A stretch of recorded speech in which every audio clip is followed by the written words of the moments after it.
You're listening to Daily Review. In the next few minutes, we'll explore a book designed to make you think, grow, or just escape. Whether you're looking for practical advice or a compelling story, your next great book idea is right here. Thanks for tuning in. Today we're separating fact from fiction in the story of Willy Falcon and Sal Magluta. Now you've probably seen the movies, but this is the real account, built from TJ English's incredible book, The Last Kilo. And for the first time, it tells their story from their side. So to really get this story, we've got to first draw a line in the sand between the myth and the actual men. On one side, you have that whole pop culture idea of the Miami cocaine cowboy. All flashy, super violent, basically what got burned into our brains from movies like Scarface. The shootouts, the chainsaws, the deal. But the real story of Willy Falcon and Sal Magluta, it's way more complex. I mean, these guys weren't cartoon villains. They were high school dropouts, part of this huge wave of Cuban exiles who were totally uprooted by the revolution. They landed in a Miami that was changing by the day, and they didn't really see themselves as gangsters. No, they saw themselves as businessmen who just happened to find a new, explosive market. And nothing captures this better than how they reacted to Scarface. So the story goes, when Willy and his whole crew went to see the movie in a theater in Las Vegas, they didn't see themselves on screen. They saw a caricature.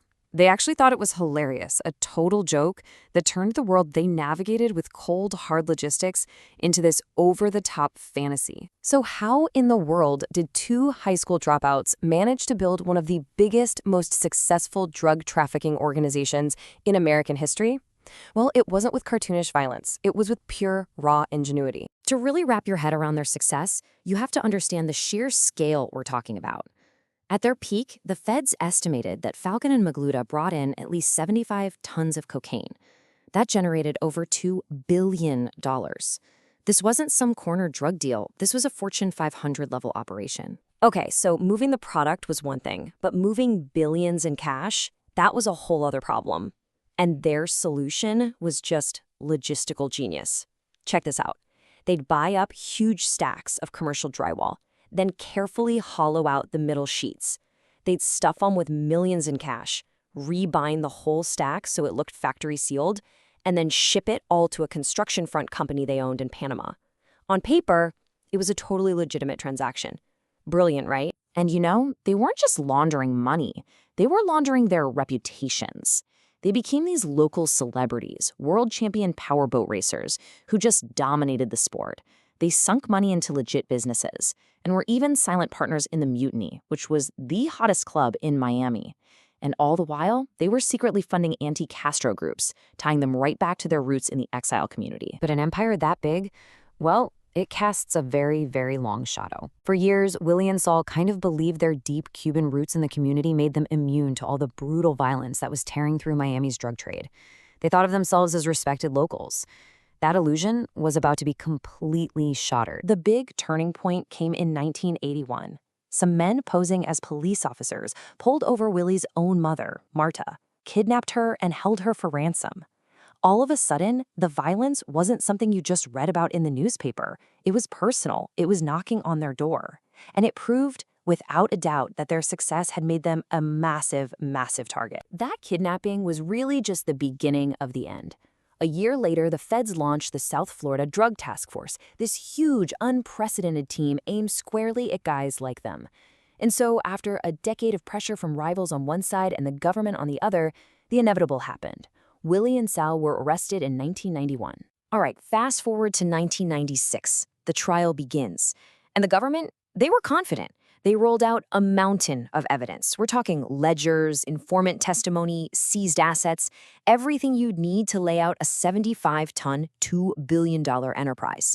A conviction seems like an absolute slam dunk. The prosecution's case looked totally airtight. They had it all. So the question is, how on earth, with all of that evidence stacked against them, did Willy and Sal walk away free men? The jury foreman, a guy named McGill Moya, he stands up to read the verdict.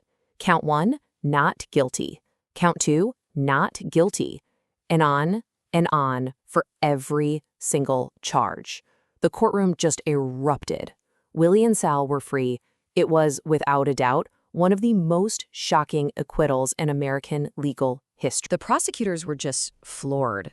The U.S. Attorney for South Florida, Kendall Coffey, literally stood on the courthouse steps and told reporters how shocked he was.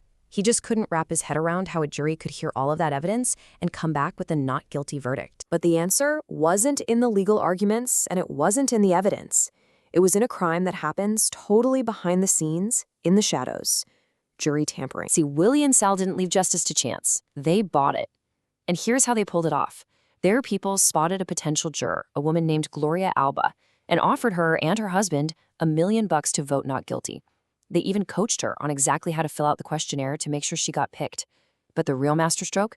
They got their guy Miguel Moya not just on the jury, but elected as the foreman, where he could control the whole deliberation and basically bully everyone else into an acquittal. Their victory celebration was pretty short-lived. An investigation into that shocking verdict very quickly uncovered the whole bribery scheme. The full weight of the justice system came crashing down on them all over again, and this time there was just no escape. And the fallout was just devastating for them. As soon as the corruption was exposed, those acquittals meant nothing. That stunning victory was completely wiped off the board. The final reckoning for the key players was severe. Sal Magluta was defiant right to the very end. He refused any kind of plea deal. He ended up getting convicted on charges of money laundering and obstruction of justice and was sentenced to 195 years. He will almost certainly die in prison. Willy Falcon, on the other hand, was always the pragmatist. He could see the writing on the wall. He pleaded guilty to money laundering and took a 20-year sentence. He got out in 2017 and was immediately deported from the U.S. The story of Willy and Saul really forces you to look beyond the simple good guy, bad guy narrative. I mean, yes, they were criminals, but their story is also about ingenuity, about exile, and about the insane transformation of a city. Which leaves us with the big question. What's their legacy? Were they ruthless outlaws, brilliant innovators, or just a complicated, once-in-a-generation product of a very unique time and place? Thanks for listening to Daily Review. If you enjoyed it, the best way to support us is to subscribe and leave a rating. Ready to read the book? Using the purchase link in our description directly supports the show and the author. We'll see you tomorrow.